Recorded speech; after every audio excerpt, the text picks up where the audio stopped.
ባልተጠበቀ እርግዝናዋ ቦይፍሬንዷ ጥሏት ሄደ። ለቤተሰቡ ሀፍረት እንዳትሆን ስለሰጋ አባቷ የገጠር ባል አጋባት። አዲሱ ባለቤቷ ሬይ ይባላል። በመጀመሪያ ግንኙነታቸውም በሊቪን ውበት በጣም ተሳበ። አይኗን ማየት ፈርቶ ጁስ ሲቀዳላት ራሱ ይንቀጠቀጥ ነበረ። ሊቪን ግን በጣም ግልጽ ነበረች። ልጄን ለመውደድ ዝግጁ ነህ ብላ ጠየቀችው። ሬይም ሳያንገራገር አዎንታውን ገለጸላት። በተገናኙ በ10 ደቂቃ ውስጥም ወደ ጋብቻ አዳራሻቸው ገብተው በቄሱ ተባርከው ተጋቡ። በጣም ጥቂት ሰዎች የሬይ እህትና የእህቱ ባል በተገኙበት የቄሱ ሚስት ፒያኖ በምትጫወትበት ቦታ ጋብቻቸው ተፈጸመ። ሬይ የጋብቻ ቀለበቱን ቢረሳም ሊቪን ምንም ችግር እንደሌለው አስረድታ የጋብቻ ስርዓቱ ተጠናቀቀ። ውስጡን ግን ሊቪን ትቷት በሄደው ቦይፍሬንዷ ሀሳብ ትጨነቅ ነበረ። እጣ ፈንታ ግን ባሰበችው መንገድ አልሆነላትም። በጥቂት ወራት ውስጥ በሬይ ቸርነት እንደምትሳብ ገና አልገባትም።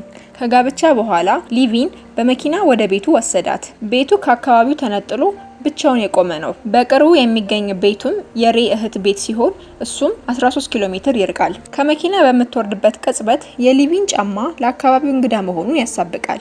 በዚህ ባልተለመደ አካባቢና ካገባቸው ግማሽ ሰዓታት እንኳን ካልሆነው እንግዳ ሰው ጋር መሆኗን ስታስብ ሊቪ ጭንቅ አላት። ሬይ ግን ይህ ስሜቷ የገባው ይመስላል። የቤቱን በር በዝግታ ከከፈተላት በኋላ እንኳን ወደ ቤትሽ መጣሽ አላት።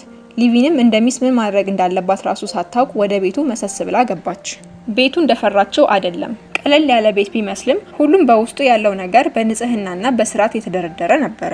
ሬይም ቤት ውስጥ እንደገቡ በጉጉት ቤት ውስጥ ያሉ እቃዎችን እና ክፍሎችን ያስጎበኛት ጀመረ። አዲስ የገዛውን ፍሪጅ፣ በልዩ መልኩ የገነባውን የውሃ ማሞቂያና የባኞ ቤት ለሊቪን አሳያት። ቤት ውስጥም ብዙ ብርሃን ያለውና ሰፊ የሆነውን ክፍል ለሊቪን ሲሰጥ ጠባብ ክፍሉን ግን ለራሱ አድርጎ ነበረ። ሬይ ያደረገውን ጥረት ተመልክታም ሊቪን ተደነቀች። የወደፊት ህይወቷ እንዳሰበችው ከባድ ሊሆን እንደማይችል ገመተች። ነገር ግን በመጀመሪያ ማዕዳቸው ላይ የመጀመሪያው አለመግባባት ተፈጠረ። ሊቪ ያለ ሀፍረት ምግብ መስራት እንደማትችልና የምግብ አዘገጃጀት መጽሐፍ እንደሚያስፈልጋት ነገረችው። ሬይም ላይብራሪ ከፈለገች እነሱ ካሉበት 1 ሰዓት የሚርቅ ቦታ መሄድ እንዳለባት ነገራት። ሊቪ በአርኪኦሎጂ የተመረቀች ስለሆነች ስለ ጥንታዊው የትሮይ ታሪክ ለሬይ አወራችው። ሬይ ግን የምታወራው ባይገባውም በወሬዋ የተመሰጠ ለመምሰል ታገለ። ነገር ግን ጥረቱ አልተሳካም። ይህንን ያልታሰበ ንግግር ለመቀልበስ በማሰብ ሬይ ተነስቶ የበሉበትን እቃ ማነሳሳት ጀመረ። ሊቪ የድባቡን ቅዝቃዜ ተመልክታ መጠየቅ ስትፈልግ የነበረውን ጥያቄ ጠየቀችው። ለምን ነፍሰ ጡር የሆነች ሴት ልታገባ ወሰንክ ብላ ጠየቀችው። ጥያቄውን ስትጠይቀው በውስጧ ጥርጣሬ እና ረዳት አልባነትነት ይነበብባት ነበረ። እሱም ቄሱ ሲመጣ የእግዚአብሔር ፈቃድ ቢሆን ነው ብዬ ነው አላት። በመልሱ ከፍታና በራሷ ጥርጣሬ ሊቪን ሌላ ንግግር መጨመር ተሳናት። ሲመሽ ሁለቱም ወደ መኝታ ክፍላቸው ገቡ። ሬይ ስለመጀመሪያ የጋብቻ ቀኑና ስለ ሊቪን በደብተሩ ላይ አሰፈረ። በአንጻሩ ሊቪ እህቷ የላከችላትን የጆሮ ጌጥና የአንገት ሐብል እየሞከረች ነበረ። በአንገት ሐብሏ ውስጥ የቀድሞ ቦይፍሬንዷ ፎቶ ነበር። ያለችበትን አሳዛኝ ሁኔታን በማሰብ አለቀሰች። እንቅልፍ አይወስደኝም ብላ የሰጋችው ሊቪም ሌሊቱን በሙሉ ለጥ ብላ አደረች። በቀጣይ ቀን ሬይ እንደ ገበሬነቱ በጠዋት ወደ ስራ ሄደ። ሊቪም ወደ ሬይ ክፍል ስታመራ ሬይ በክፍሉ አልነበረም። ወደ ክፍሉ ዘልቃም የክፍሉን አያያዝና ንጽህና አደነቀች። በቁም ሳጥን ውስጥ ጥቂት ቀለል ያሉ ልብሶች፣ በመሳቢያውም በአግባቡ የተሰደሩ የኪስ ሰዓትና የሀገሩ ሰንደቅ ዓላማ የሊቪን ትኩረት ሳቡ። በዚህም ሰዓት ከውጭ ድምጽ ሰምታ ስትወጣ ሬይ ከስራ እየተመለሰ ነበረ። ሬይ ምግብ ሊገዛ ከወጣበት ተመልሷል። ሊቪን መኪናውን ይዛ ወደ ከተማ ወጣ ብላ ቤተሰቧን በስልክ መጠየቅ እንደምትፈልግ ለሬይ ነገረችው። ሬይም ራሱ በመኪና ከተማ እንደሚያደርሳት አሳወቃት። ሊቪም ሬይ የተቆጣጠረኝ ይሆን ብላ ተጠራጠረች። ነገር ግን አፍ አውጥታ መናገር አልፈለገችም። በመንገዳቸውም ላይ በአጠገቧ ያለውን ሰፊ የእርሻ ማሳ ተመልክታ በእርሻ ስራ ማገዝ እንደምትፈልግ ለሬይ አሳወቀችው። ሬይም ሀሳቧን ውድቅ አደረገባት። ለሁለተኛ ጊዜ በተከታታይ አሉታዊ መልስ ማግኘቷን ስታስብ ጥርጣሬዋ ጨመረ። ከተማ ከደረሰች በኋላም ሊቪን ለእህቷ ደውላ ደህንነቷን ነገረቻት። እህቷም የሊቪ ባል መልካም ባህሪ ከሌለው ራሷ መታ እንደምትወስዳት አሳወቀቻት። ሊቪንም ዘወር ብላ አዲሱን ባሏን አየችና ለአሁኑ ደህና ይመስላል ካለቻት በኋላ የቀድሞ ቦይፍሬንዷን በተመለከተ አዲስ ዜና ይኖር እንደሆነ ጠየቀቻት። ሊቪን ስልክ ስታወራ ሬይ ላይብራሪ በመሄድ የምግብ አዘገጃጀት፣ የልጅ አስተዳደግና በመጨረሻም ስለ ጥንታዊ የትሮይ ታሪክ የሚያትት መጽሐፍ ተዋሰ። ይህን ያደረገውም ሬይ ሊቪንን መንከባከብ ብቻ ሳይሆን የእሷን ዓለም ራሱ መቀላቀል ይፈልግ ስለነበረ ነው። ወደ ቤት በሚመለሱበት ሰዓት ሊቪን መኪናውን እየሾፈረች ነበረ። በዚህ ሰዓት ነው ለምን መኪናውን ይዛ ከተማ እንዳትሄድ እንደፈለገች እየፈለገ የገባት። መኪናውን ለማሽከርከር አስቸጋሪ ነበረ። ሊቪን ግን ቀልጠፍ ያለች ነበረችና የመኪናውን ባህሪ ወዲያው ተረድታ ደስ እያላት አሽከረከረችው። ሊቪን በእርሻው ማሳ ዙሪያ የሚሰሩ ሰራተኞችን ተመልክታ ሁሉም ለእሱ እንደሚሰሩ ጠየቀችው። እሱም አዎ ለእኛ ነው የሚሰሩት ብሎ መለሰላት። እኛ የሚለው ቃል ስትሰማ ሊቪ የሚስትነት ግዴታዋን ገና መወጣት እንዳልጀመረች ትዝ አላት። ሬይ መኪና ከማለማመድ በተጨማሪ ብዙ መልካም ነገሮችን ለሊቪ ያደርግላት ነበረ። በዛ ቀን ቤተክርስቲያን ውስጥ የከተማዋ ጎልማሳ ሴቶች ለአዲሷ ቆንጆና ከከተማ ስለመጣችው ስለ ሬይ ሚስት መጠየቅ ጀመሩ። እንዴት እንደተገናኙና በፍቅር እንዴት እንደወደቁ ጥያቄያቸውን ማዝነብ ተያያዙት። ሬይም እየተፈጠረ ያለውን ውጥረት ስለተገነዘበ ሊቪን ይዟት ተሰወረ። ሊቪን በዚህ ድርጊቱ በጣም ደስ አላት። ነገር ግን የቀድሞ ቦይፍሬንዷ ሀሳብ ከልቧ ልታስወጣው አልቻለችም። ሬይ ዘወር ማለቱን ተጠቅማም ተጨማሪ ደብዳቤዎችን ለቀድሞ ቦይፍሬንዷ ላከች። ያለፈ ታሪኳን ልትተው አልቻለችም። የሊቪ ውጭ ማየት የታሰበው ሬይ ይዟት ወደ ጀልባ ሽርሽር ወሰዳት። ሊቪን በሽርሽሩ በጣም ደስተኛ ሆነች። ጫማዋን አውልቃ አይኗን ጨፍና ንጹህ አየር መማግ ጀመረች። ሬይም በዚህ ሰዓት በውበቷ ተማርኮ እየሰረቀ ያያት ጀመረ። በልቡም ምነው ሰዓቱ ባይሄድና እዚሁ በቆይም ብሎ ተመኘ። ሊቪም ቀስ በቀስ እየተላመደች መጣች። ቤቷን ጥላም ወደ እርሻ ቦታ ትሄድ ጀመር። አንድ ቀን ሁለት ጃፓናዊ አሜሪካዊ ሴቶችን በእርሻ ቦታ ውስጥ ተመለከተች። በአሜሪካና በጃፓን ጦርነት ምክንያት ለተሃድሶ ስልጠና የታፈሱ በኋላም ላይ በሬይ እርሻ ላይ በመስራት ላይ ያሉ ሴቶች ነበሩ። ሴቶቹ የስነ ህይወት አጥኚዎች የነበሩ ሲሆን ከእርሻ ስራ በተረፋቸው ጊዜ በእርሻ ቦታ ስለሚገኙ አዝዕርት፣ አበቦችና ቢራቢሮዎች ይመዘግባሉ። ሊቪ ከሁለቱ እህትማማቾች ጋር ደስ የሚል ቃለ ምልልስ ካደረገች በኋላ የስራ ጊዜያቸው ሲደርስ ወደ እርሻ ተመለሱ። ተለይተዋት ሲሄዱም ሊቪ ወደ ቤቷ እንዲመጡ ጋበዘቻቸው። አሁን ላይ ህይወት መስመር የያዘች ትመስላለች። ነገር ግን የእርግዝና ክትትል ላይ የመውለጃዋ ጊዜ ካሰበችው ቀን ቀደም ብሎ ሊሆን እንደሚችል ዶክተሩ ሲያሳውቃት ተጨነቀች። ከጋብቻቸው በኋላ በ5 ወር ውስጥ ብቻ መውለዷን ለሐሜት እንደሚያጋልጣትና ሬይም የስም ባል ብቻ ነው ሊባል እንደሚችል ፍርሃቷን ነገረችው። ሬይ ግን የሰው ወሬ ግድ እንደማይሰጠው አስረዳት። እነሱ ደስተኛ እስከሆኑ ድረስ ምንም የሚያሳስበው ነገር እንደሌለ አሳወቃት። ይህንን ስትሰማ ሊቪ በውስጧ መረጋጋት ተሰማት። ከሬይ እያገኘች ያለውን ቸርነት ለመመለስ በሚመስል መልኩ ሊቪን ምሳ ማዘጋጀት ጀመረች። በዚህም ሰዓት ከኋላ የተመለከተውን ውበት መቆጣጠር ያቃተው ሬይ ከጀርባዋ ሊያቅፋት ተጠጋና የሰውነቷን መሸማቀቅ አይቶ አፈገፈገ። ከፊቱ የቀረበለትን ኦምሌት በጉጉት ከጎረሰ በኋላ ሬይ በርበሬ እንደበዛበት አወቀ። ፊቱም ይህን ተከትሎ ቀላ። ሊቪ ምግቡ እንዴት እንደነበረ ስትጠይቀውም ህመሙን ቻል አድርጎ እንደሚጣፍጥ ነገራት። ሊቪን ዘወር እንዳለችም ሬይ ውሃውን አንስቶ ጠጣ። በዚህ ቅጽበት ድምጽ ስለሰማ ሬይ ከቤት ወጥቶ ወደ ውጭ ሄደ። አንድ ትልቅ ኤክስካቫተር በነሬይ ቤት አቅራቢያ ላይ ቁፋሮ እያካሄደ ነበረ።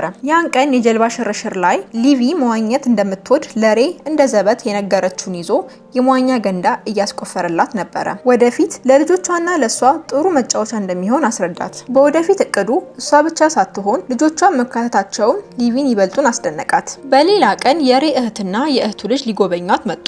የእህቱ ልጅ ሊቪን ስለ አንገቷ ሀብል ጠየቀቻት። የልጅቷ እናት ግን ልጇን የሰው የግል ህይወት ላይ ጣልቃ አትግቢ ብላ ገሰጸቻት። ሊቪ ከእህቱ ጋር ካደረገችው ንግግር በኋላ ሬይ ምን ያህል መልካም ሰው እንደሆነና እሷን ለማስደሰት እየጣረ እንደሆነ ተረዳች። ምንም እንኳን የሬይ ቤተሰቦች ስለ ሊቪን ደስታ ቢጥሩም ሊቪን በውስጧ ይህንን ለመቀበል ዝግጁ አልነበረችም። ያን ቀን ማታ ሬይ ሊቪን ወደ እህቱ የልደት ድግስ ወሰዳት። ሊቪን ለሬይ መደነስ እንደማትችል ነገረችው። ሬይም በመገኘቱ ብቻ በቂ እንደሆነ ነግሮ አረጋጋት። ሊቪ ሬይ ስለ ውጭው ዓለም የማወቅ ጉጉት ይኖረው እንደሆነ ብላ ጠየቀችው። ሬይ ግን ጥሩ እንቅልፍ የሚተኛ ከሆነ በቂው እንደሆነ አስረዳት። ሊቪን ግን የሰው ልጅ ጊዜያዊ የመሬት ጠባቂ እንጂ ዘላለማዊ አይደለም። አልፎ ተርፎም ቤተሰቦች ይህን መሬት 100 ዓመታት እንኳን ቢይዙት ከረጅም የዓለማችን ታሪክ አንጻር 100 ዓመት ምንም ማለት እንዳልሆነና ይልቁንም ወጣ ብሎ ዓለምን ማየት ይሻላል ስትል ሞገተችው። እሱ ግን ለዚች አጭር ህይወት ይህ ቦታ ሁሉ ነገሬ ነው አላት። ሊቪም ይህን ስትሰማ ምንም እውቀት ቢኖረኝ ህይወትን ግን ከኔ ተሻለ ሬይ ተረድቷታል ስትል አሰበች። ግብዣው ላይ ሁሉም አቅሉን ስቶ እየጨፈረ ባለበት ሰዓት ሬይ መደነስ አልፈልግም ሲል ሊቪን ዋሻት። ይህንን ያደረገው ሊቪ ብቻዋን እንዳትሆን በማሰብ ነበረ። ነገር ግን ከሙዚቃው ምት ጋር የእጅ እንቅስቃሴው ውስጣዊ ስሜቱን አሳብቆበት ነበረ። ነገሩ የገባት ሊቪን በህይወቷ ለመጀመሪያ ጊዜ የወንድን እጅ ለዳንስ ጠየቀች። የዳንስ ወለሉን እንደረገጠም ሬይ የተለየ ሰው ሆነ። ለወትሮ ዝምተኛ የነበረው ሬይ አሁን ግን ዳንስ የሚችልና ተጫዋች ሆኖ አገኘችው። በኋላ ላይ የእህቱን ቤተሰቦች ደስታ ስታይ የእሷ ተመሳሳይ ቤተሰብ እንዲኖራት አስመኛት። በሌላ ቀን ሊቪ ከጃፓናዊ እህትማማቾች ጋር ስትጫወት ከፍተኛ ትምህርት የተማሩ እንደሆኑ ተረዳች። እነዚህም ሴቶች በደስታ ሲያወሩና በቀላሉ ጓደኝነትን ሲመሰርቱ አይታ ተደሰተች። ይህንንም ጉዳይ ለሬ አጫወተችው። ሬይም ያገኘቻቸው ሰዎች ጃፓናዊ ናቸው ሲል ጠየቃት። ሊቪም ይህን ሰምታ ጃፓናዊ ስለሆኑ ብቻ ለጦርነት ተጠያቂ ሊያደርጋቸው መስሏት ተቃወመችው። ምንም እንኳን ከጦርነቱ ጋር የሚያገናኛቸው ነገር አለ ብሎ እንደማያምን ቢያስረዳትም በዘራቸው ለይቶ ማግለል አግባብ እንዳልሆነ ግን አጥብቃ ወተወተችው። ከእርሻ ስራ ውጭ ያሉ ወሬዎችን ማውራት ለሷ ምን ያህል ደስታ እንደሚሰጣት ሊረዳት እንደማይችልም ነገረችው። ከጥቂት ሰጣ ገባ በኋላም ሊቪ ጥሩ ስሜት እንደማይሰማት ገለጸችለት። ሬይም የድባቡን እንግዳነት ካየ በኋላ ዝም ማለት መረጠ። ከዚህ ቀጥሎም ወደ እህቱ ቤት ሄዱ። የእህቱ ባልም ሬይን በዚህ ዓመት ስለሚበቅለው አኩሪ አተርና የእርሻ ምርት ማውራት ጀመረ። ሬይም ሊቪን ሰረቅ አድርጎ ሲያያት ስለሚያወሩበት ጉዳይ ምንም የመሳተፍ ፍላጎት እንደሌላት ተረዳ። ይህንን በሚያብሰለስልበት ጊዜም የእህቱ ባል ምን እያሰብክ ነው ሲል ጠየቀው። ሬይም ስለ ትሮይ ሲል መለሰለት። መልሱን ስትሰማም ሊቪ በመገረም ተመለከተችው። ሬይም ትንሽ ነገር ስለ ትሮይ ያወራና ቀሪውን ደግሞ ሊቪ ትንገራችሁ አላቸው። እሷም ስለተማረችው ነገርና ስለ ትሮይ ስታወራ ፊቷ ላይ ደስታ ይነበብ ነበረ። ንግግሯንም እንደጨረሰች ሬይን በሚቀጥለው ዓመት አኩሪ አተር የምትዘራ ይመስልሃል ስትል ጠየቀችው። በመጨረሻም ምሽቱ በሞቅታና ደስታን በተሞላ ድባብ ተጠናቀቀ። ወደ ቤት በሚመለሱበት ጊዜም ሁለቱ እርስ በርሳቸው ከልብ የመነጨ እይታን ለረጅም ሰዓታት ተያዩ። ያን ቀን ምሽት ለመጀመሪያ ጊዜ የደህና እደር መልእክት ተለዋወጡ። ሬይም ሊቪን ሊስማት ሲጠጋ ሊቪ ተወት አደረገችው። ምንም እንኳን ትታው ወደ ክፍሏ ብትገባም በኋላ በሯን ከዘጋችው በኋላ ስለ ጉዳዩ እያሰበች ተጨነቀች። በሚቀጥሉት ቀናት ሬይ የተለመደውን የግብርና ስራ ቀጠለ። ሲነጋ ይወጣል፣ ሲመሽ ይገባል። በመሃል የተወሰኑ መጽሐፍትንም ያነባል። ሊቪን ግን ቤቷ ደጃፍ ላይ ካለው አግዳሚ ወንበር ላይ ተቀምጣ የምትወልድበትን ቀን መጽሐፍ በማንበብ ትጠባበቃለች። አንድ ቀን እህቷ ቄንጠኛ በሆነ መኪናዋ ከወትሮ ይልቅ አምሮባት ደጃፏ ላይ ከች አለች። የሰፈሩን አቧራና የእህቷን ልብስም ተመልክታ ትንሽ ደበራት። ሊቪም እህቷን በደስታ ተቀብላ ሞቅ አድርጋ አስተናገደቻት። የእህቷ ዓላማ የነበረው ግን ሊቪን ወደ ቤቷ እንድትመለስ ለማሳመን ነበረ። የሊቪ እህት ባል ወደ ውትድርና በመሄዱ ሊቪ ቤቷ መታ አብራት ጊዜ እንድታሳልፍ መፈለጓን ገለጸችላት። ይህን ማድረጓም ለልጇ ጥሩ እንደሚሆን አሳወቀቻት። ልጇንም ከወለደች በኋላ ያቋረጠችውን ትምህርት መቀጠል እንደምትችል በተለይም አሁን ያለ ባል ወለደች የሚለውን ሐሜት ከመቅረቱ ጋር ተያይዞ ለሊቪን ጥሩ እድል እንደሆነ እያነሳች አወራቻት። ከቤት ለመውጣትም ሰበብ እንዲሆናት ባሏ ሬይ እየጠጣና እየደበደበ አስቸገረኝ ብለሽ ወሬ ማውራትና በዚህም ስፍራውን ለቀሽ ከተማ መኖር ትችያለሽ አለቻት። የእህቷን ሀሳብ ከሰማች በኋላ ሊቪ በጽኑ ተቃወመቻት። እንደ ሬይ አይነት ስርዓቱን የጠበቀ ሰው በህይወቷን አጋጥሟት እንደማያውቅና በቸገራት ሰዓትም የገዛ እህቷ በስራ ተወጥሬያለሁ ብላ ልትረዳት ፈቃደኛ እንዳልነበረች አስታወሰቻት። በዚህ ሰዓትም ከሬይ ውጪ ለሷ የደረሰ ማንም ሰው አለመኖሩን አሳወቀቻት። እህቷም ሊቪን ማሳመን እንደማትችል ስትረዳ ለመሄድ ተነሳች። ሊቪም ተከትላ ለቀድሞ ቦይፍሬንዷ ደብዳቤ እንድታደርስላት ጠየቀቻት። ይህንን ያደረገችው ግን ቁርጧን ማወቅ ፈልጋ እንጂ እንደ ቀድሞ ከናፍቆቱ ተነስታ አልነበረም። ሊቪም ለሬይ እህቷ ያሰበችውን ነገር ነገረችው። ሬይም ሊቪ በፈቃዷ ከእርሱ ጋር ለመኖር መፈለጓን ባየ ጊዜ ሳያስበው እንግዳ ዜማ አዜመ። አባቱ በልጅነቱ ሲያዜምለት የነበረ ነው። ልጅ ከመምጣቱ በፊት አስቀድሞ መለማመድ የፈለገ ይመስላል። ያን ቀን ጃፓናዊ እህትማማቾቹ ከቀን ወደ ቀን እያደገ የመጣውን የሊቪን ሆድ የሚችል ልብስ ለመስፋት ይዘዋት ወደ ራሳቸው ቦታ ወሰዷት። ይህንንም ተከትሎ ግንኙነታቸው ይበልጥ ተጠናከረ። ስትመለስም ከመንገድ ጎን ከአውሮፕላን ጥቃት ለመሸሽ የሚሆን መጠለያ ተመለከተች። ለታሪክ ካላት ጉጉት የተነሳም ወደ ውስጥ ገባች። በውስጡም ብዙ ጥንታዊ ነገሮች ስላገኘች የቻለችውን ሁሉ ሰብስባ በመኪናዋ በመጫን ወደ ቤቷ አመራች። ቤትም ገብታ የሰበሰበችውን ሁሉ ለሬይ አሳየችው። በቀጣይ ቀን ከሄደችበት ስትመለስ የሰበሰበችውን እቃ ሬይ ሲያቃጥለው ተመለከተች። ወደሱ የሮጦችም የሚያቃጥለው ቆሻሻ ሳይሆን ታሪክ ነው ስትል አንቧረቀችበት። ስህተት እንደሰራ የገባው ሬይም በፍጥነት ውሃ ቀርቶ በመምጣት እሳቱን አጠፋው። ከእሳት የተረፉትንም እቃዎች በማምጣት ከልቡ ይቅርታ ጠየቃት። የሬይን ድንጋጤ ስትመለከትም ሊቪ ልቧ ተሰበረ። በሚቀጥለው ቀን ጠዋት ሊቪ ጠረጴዛው ላይ ማስታወሻና ፍላሽላይት ተመለከተች። በማስታወሻውም በምድር ቤቱ ውስጥ እሷ የምትፈልገውን አይነት ብዙ መረጃ እንዳለ ጽፎ አየችው። ፍላሽላይቱንም ይዛ ወደ ምድር ቤት ሄደች። በምድር ቤት ውስጥ ያሉ ጥንታዊ እቃዎች ስታይ በጣም ተደሰተች። አዲስ ዓለም ያገኘች ያህል ፈነደቀች። ሊቪ እነዚህን እቃዎች በጥንቃቄ እያጸዳች አስተካከለቻቸው። ይህንን ስታደርግ ቤታቸው ይበልጡኑ ታሪካዊ ቤት መሰለ። ለማረሻነት ይውል የነበረውን ቀንበር ራሱ በቤታቸው ግድግዳ ላይ አሰቀለችው። ምንም እንኳን ነገሩ የሞኝ ቢመስለውም ሊቪ እስከወደደችው ድረስ ሬ ምንም አልመሰለውም ነበረ። አስከትሎም ሬ ሊቪን በህይወቱ ትልቅ ትርጉም ወደሚሰጠው የራሴ ታሪክ ወደሚለው በጃፓን አሜሪካ ጦርነት ምክንያት ወደ ሞተ ወንድሙ መቃብር ወሰዳት። ወንድሙ ከልጅነቱ ጀምሮ ወታደር የመሆን ፍላጎት እንደነበረውና ይህንን ፍላጎቱን በመከልከሉ ውስጡ እንደተጎዳ ሬ ለሊቪን አወራት። ሊቪ ምን ማድረግ እንዳለባት ባታውቅም ጀርባውን መታ እያደረገች አጽናናችው። በደንብ የተዋወቁ ሲመጡ የመፈላለግ ስሜታቸው እየጨመረ መጣ። ሊቪ ቤተሰቦቿን በቀላሉ ልታገኝ ሬ ወደ ቤታቸው ስልክ አስገባ። ሊቪም የራሷን የአትክልት ጓሮ በመጀመር ስለ እርሻ ያላትን ክህሎት ለማዳበር ወሰነች። ክረምትም እንደ ዘበት ቀስ እያለ ገባ። ከቀን ውሎዋ በጣም የምትደሰትበት ቢኖር የሬ ከስራ የመምጣት ሰዓት ሆነ። በዚህ ቀንም የሬ መምጣትን ተከትሎ በሻማ ብርሃን የታጀበ የራት ማዕድ አዘጋጀች። ነገር ግን ዛሬ ሬ ያለ ወትሮ ጥሩ ያልሆነ ስሜት ላይ ነበረ። በብርድ ምክንያት ወደ ቤት የገባውን ውሻ ገፍቶ ወደ ውጭ አስወጣው። በንዴትም ለሊቪ ውሻ ወደ ቤት መግባት አይችልም፣ የአያት የቅድመ አያታችን ሕግ ነው ብሎ ተናገራት። ሞቃታማው ድባብም ባንዴ ቀዘቀዘ።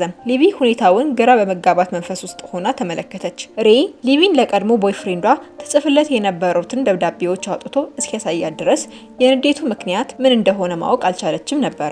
ያዘጋጀችውን በሻማ የታጀበ እራት መሳተፍ ስላልፈለገ ተጨማሪ ስራ መስራት እንዳለበት ዋሽቷት በረዶ በሚዘንብበት ክረምት ወጥቶ ሄደ።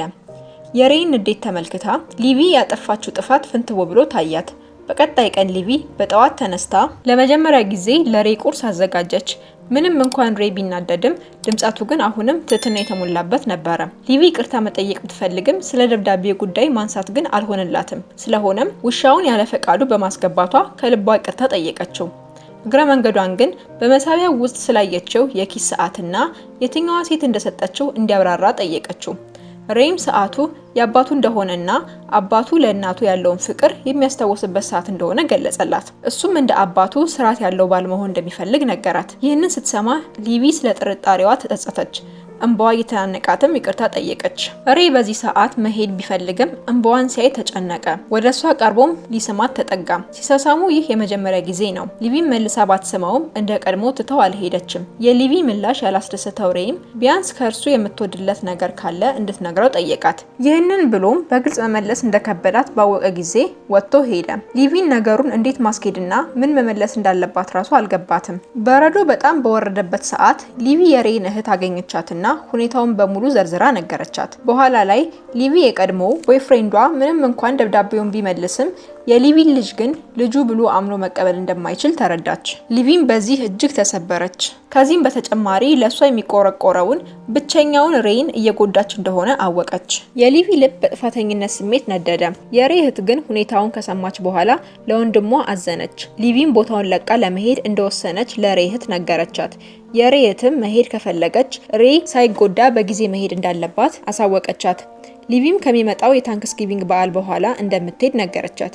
ያን ቀን ማታ ሊቪ በህልሟ ደንግጣ ጮኸች። ሬም ወደ ክፍሏ ሮጦ ገብቶ አረጋጋት። ይህን ማድረጉ ሊቪን ይባስ ሀፍረት አከናነባት። ደጋግማ ስለ መልካም ስራውና ስላደረገላት እንክብካቤ አመሰገነችው። በታንክስጊቪንግ በዓል ቀንም ሊቪ ለሁለቱ እህትማማቾች ስጦታ ሰጠቻቸው።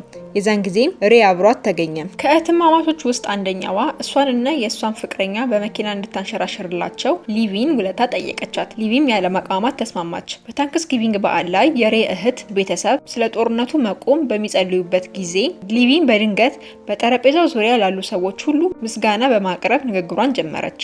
ከ5 ወር ባነሰ ጊዜ ውስጥ 25 ዓመት ከቆየችበት የአባቷ ቤት በላይ ፍቅር እንዳገኘች የቤተሰብንም ሙቀት ከነሱ እንዳገኘች ነገረቻቸው። ሁሉም ከልቧ የተሰማትን እንዲሁ እያወራች ነበር የመሰላቸው። ነገር ግን ደህና ሆኖ እንደሆነ የገባት የሬ እህት ብቻ ነበረች። ወደ ቤት ከተመለሰች በኋላም ሊቪ እንደነገሩ እቃዎቿን በሻንጣዎቿ ውስጥ መሰብሰብ ተያያዘች። ነገር ግን ወደ ሳሎን ስትሄድ ሬ ውሻውን ይዞ ቤት ውስጥ ቆሞ ተመለከተችው። ይህንን በማድረጉም ሲወርድ ሲዋረድ የመጣውን የቤተሰብ ወግ ለእሷ ሲል መተው ትልቅ ነገር እንዳልሆነ ለማሳየት ነበረ። አይኖቹ በእንባ ተሞልተው የቀረውን የመጨረሻ ጥረት ለማድረግ የሚፈልግ ሰው ይመስላል። ሬይም ምንም ጥላው ብትሄድ በሷ ፍቅር እንደወደቀና በህይወቱ ከገጠመው ነገር ሁሉ እጅግ በጣም ደስ የተሰኘበት የእሷ ምዕራፍ መሆኑን አሳወቃት። ምንም ደስታና ሰላም የሚሰጣት ነገር ካለ እሱኑ ለማድረግ ቃል ገባላት። ይህንንም ብሎ በጋብቻቸው ቀን ያላደረገላትን ቀለበት ይዞ ወደ እርሷ ተጠጋ። ሊቪ ግን ውስጧ በጥፋተኝነትና ራስን በማውቀስ ስሜት ውስጥ ስለነበረ ይህ ሁሉ ይገባኛል ብላ ማሰብ አልቻለችም። ሬይም ለስለስ ባለ ድምጽ አንድ ቀን ለራስሽ ይቅርታ ማድረግ አለብሽ አላት። ይህንንም ባለ ጊዜ ሊቪ ከሬይ በላይ የሚረዳት ማንም እንደሌለ ተረዳች። ምክንያቱም ሊቪ ያለፈ ስህተቷን እያሰበች ሁል ጊዜ ራሷን ትወቅስ ስለነበረ ነው። በቀጣይ ትዕይንት በገጠራማው መንገድ ላይ ጃፓኒቷንና ቦይፍሬንዷን በመኪና ለማንሸራሸር እየሄደች ትታያለች። በእጇ ላይ ያለውን ቀለበት እያየች ትደሰት ነበረ። ምንም እንኳን ሁለቱንም አግኝታ የጃፓናዊቷን ቦይፍሬንድን የአሜሪካ ወታደር ዩኒፎርምን ለብሶ ብታየውም ከዚህ በፊት በእርሻ ቦታ ሲሰራ የነበረ የጀርመን ወታደር የጦር ምርኮኛ መሆኑን ለማወቅ አፍታም አልፈጀባትም። በመኪና እንዲሄድ የተፈለገውም ከሀገር እንዲወጣና እንዲጠፋ ታስቦ ነበረ። ሊቪም ይህን ልጅ ጓደኛዋን እንደማይወዳትና ለማምለጥ ብቻ እየተጠቀመባት እንደሆነ ተረዳች። በተመሳሳይ ሁኔታ ውስጥ እንደነበረ ሰው ሊቪ ጃፓናዊቷን ከወደደች ለምን አብሮሽ አይቆይም ስትል ጠየቀቻት። አክላም የጦር ምርኮኛ እንዲያመልጥ መርዳት ወንጀል መሆኑን አስረዳቻት። ይህንንም ብላ እህትማማቾቹን ከመኪና አስወረደቻቸው። ሊቪም ልጁን ከብዙ ሰው ይልቅ አንድ ሰው ድንበር ማሻገር ይቀላል ብላ አሳመነችው። ነገር ግን ሊቪ ሰውየውን ወደ ቤቷ እንጂ ወደ ድንበር አልወሰደችውም። ቤቷም ወስዳ የአሜሪካ ወታደር ዩኒፎርም ኬላ እንደማያሳልፈው፣ በአንጻሩ የባሏን ልብስ ቢለብስ ግን ማለፍ እንደሚችል ነገረችው። ቤት ውስጥም እንደገቡ የመኪናውን ቁልፍ በሚታይ ቦታ ላይ አስቀምጣ ካጠገቡ ስውር ብላ ወጣች። ሰውየውም የባሏን ልብስ ቀይሮ ለመመለስ በሚሄድበት ሰዓት ትርፍ የነዳጅ በርሚሉን ከመኪና ውስጥ አውጥታ ደበቀችው። በቀጣይም ለሰውየው ቡና ለማፍላት የሚፈልግ ሰው መስላ ቁልፉን መውሰድ በሚችልበት ቦታ ላይ ተወችለት። ሰውየውም በወጥመዷ ስር ገባ። ቁልፉንም ወስዶ መኪናውን አስነሳ። የመኪናውን መነሳትም ሰምታ ሊቪ ወዲያውኑ ለፖሊስ ደውላ ሪፖርት አደረገች። በዚህ ሰዓት ግን ምጧ መጣ። ህመሟንም ቻል አድርጋ ለሬይ ስለ ጉዳዩ አሳወቀችው። እንደተጠበቀውም የመኪናው ነዳጁ አልቆበት የጦር ምርኮኛው መሀል መንገድ ላይ ቆሞ ተያዘ። በዚህ ሰዓት ሊቪ የጦር ምርኮኛውን ዩኒፎርምና የቀድሞ ቦይፍሬንዷን የአንገት ሐብል አውጥታ ያቃጠለች ነበረ። በዚህ ሰዓት ነበር ያለፈ ታሪኳን እርግፍ አድርጋ ይጣለችው። ሬይም እየሮጠ ወደ ቤቱ ተመለሰ። ሊቪም ስኬታማ በሆነ መልኩ ወንድ ልጅ ተገላገለች። ሬይም ቀስ አድርጎ ልጁን ተቀበላትና አባቱ ያዜምለት የነበረው ለልጁ ያዜምለት ጀመረ። ሊቪ ይህ ሲሆን በዝምታ ትመለከት ነበረ። ቢያንስ አሁን ላይ ትክክለኛ ውሳኔ እንደወሰነ እርግጠኛ ሆነች። ከዚህ ጊዜ ጀምሮ ሊቪ ሙሉ በሙሉ መልካም በሆነው ሰው ሬይ ፍቅር ወደቀች። እንደ አይን ቅጽበት ክረምት አልፎ ሊቪ የተከለቻቸው አበቦች አብበው ደስተኛ ሶስት የቤተሰብ አባላት ወደ ማሳ ሲገቡ ይታያል። የዛሬ ፊልማችን ይሄን ይመስላል። ስለዚህ የፍቅር ታሪክ የተሰማችሁን ሀሳብ ኮሜንት ላይ ያሳውቁን። ላይክ፣ ኮሜንት እንዲሁም ሰብስክራይብ ማድረግ አትርሱ። ቀጣይ እስከምንገናኝ ድረስ መልካም ጊዜ፣ ደህና ሁኑ።